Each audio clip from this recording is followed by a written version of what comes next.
Topic খুঁজ যেগুলো ছাড়লেই viral. তাইলে ভাই কন্টেন্ট ক্রিয়েটর শিবন মিয়া আছে না, ও নাকি ওর মায়ের ভাত দেয় না কিন্তু বিরিয়ানি দেয় 3 বেলা। বিরিয়ানি দেয় কাইটা, এই যে ভাত দেয় না, এই জিনিসটারে হাইলাইট করে নিউজ বানাইলে কেমন হয়? এর লিগাই তো আমি তোরে আমার লগে রাখি। হলুদ সাংবাদিক হওয়ার পরে আমরা উল্টা পাল্টা নিউজ বানানি করছি শুরু।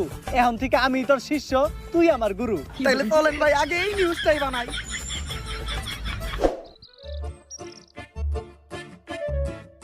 স্যার স্যার স্যার দাঁড়ান, একটু দাঁড়ান। স্যার আপনি করে দেখে মনে হইতেছে আপনারা মিডিয়ার লোক। আমার ছোট্ট একটা বোন মাদ্রাসায় পড়ে, বয়স মাত্র 13। এক জানোয়ারের বাচ্চায় ওরে দর্শন করছে, কিন্তু কোনো বিচার পাইতেছি না। মিডিয়াই তো এই দেশের সব থেকে বড় শক্তি।